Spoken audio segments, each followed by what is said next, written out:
AP శాసనసభ సమావేశాలు జరుగుతున్నాయి. ఇప్పుడు ఆ లైవ్ చూద్దాం. కోనసీమకి ఉభయ గోదావరి జిల్లా పాత గోదావరి జిల్లాకు సంబంధించి సెంటర్లో ఏర్పాటు చేస్తే బెటర్ అని చెప్తున్నాను. ల్యాండ్ మేము చూపిస్తాం సార్. అది మంత్రి గారు స్థానిక ఎమ్మెల్యేలు కూడా ఒప్పుకుంటే దాని మీద వర్కౌట్ చేయమని రిక్వెస్ట్ చేస్తున్నాను సార్.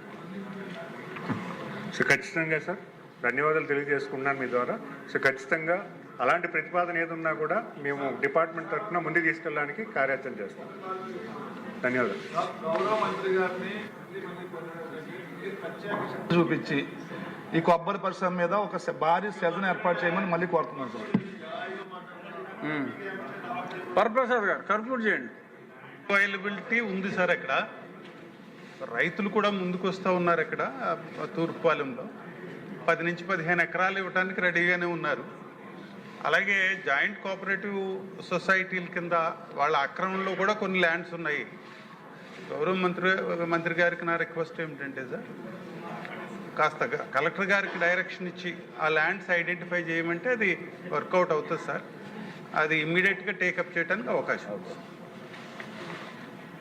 అధ్యక్ష, ఈ ప్రైవేట్ పార్క్ పాలసీలో మనకి సెపరేట్ సిస్టమ్ ఉంది అధ్యక్ష. సో ఖచ్చితంగా మేము గౌరవ సభ్యులు అడిగినట్టుగా కలెక్టర్స్ నివేదిక ఇచ్చి తగినంత గైడెన్స్ ఇచ్చి, ఎందుకంటే ఆ పార్క్ పాలసీలో ఎవరైనా ప్రైవేట్ పార్క్ డెవలప్ చేయాలంటే ఒక వెబ్సైట్లో అప్లోడ్ చేసి వాళ్ళు ఇచ్చినటువంటి ప్రతిపాదన ప్రాసెస్ చేసి మనం ముందుకు వెళ్తున్నాము. సో ఖచ్చితంగా గైడ్లైన్స్ అనేది కలెక్టర్స్కి ఇచ్చి మేము ముందుకు తీసుకెళ్ళి చెప్తాము. క్వశ్చన్ నెంబర్ 950 పార్థసారథి గారు. పార్థసారథి గారు చాలండి సార్. పార్థసారథి గారు. Sorry sir. ఏ ప్రశ్నకు సమాధానం అవునండి. ప్రభుత్వ పథకాలు మరియు కార్యక్రమాల వీడియో చిత్రీకరణ నిమిత్తం 2019-2024 సమయంలో messrs 3 Autumn Leaves and a Story LLPకి 2.12 కోట్ల మొత్తాన్ని చెల్లించడమైంది. వివిధ అభియోగాల్ని పరిగణలోకి తీసుకుని ఒక ఎంక్వైరీ కూడా వేయటం జరిగింది అధ్యక్ష. Director general vigilance and enforcement విచారణ ప్రారంభించి సమర్పించిన నివేదిక ప్రకారం ఫోరెన్సిక్ ఆడిట్ని అనుసరించి బ్యాంక్ స్టేట్మెంట్లను పరిశీలించిన మీదట APDC నుండి అందుకున్న మొత్తాన్ని ఆ సంస్థ అధిక భాగం నిధులను యాత్ర 2 క్యాస్ట్ అండ్ క్రూకు బదిలీ చేసినట్లు కనుగొనబడింది.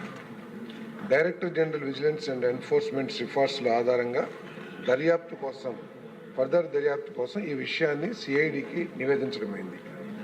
B ప్రశ్నకు సమాధానం, విచారణ పూర్తయిన తర్వాత మాత్రమే కారణాలు తెలుసుకోబడతాయి. C ప్రశ్నకు లేదండి. D ప్రశ్నకు విచారణ ప్రకారం చర్యలు తీసుకోబడతాయి. ఈ ప్రశ్నకు ఈ విషయం కొనసాగుతున్న దర్యాప్తులో భాగం. F CID దర్యాప్తు ఫలితం ఆధారం F ప్రశ్నకి CID దర్యాప్తు ఫలితం ఆధారంగా రికవరీ చర్యలు ప్రారంభించబడతాయి.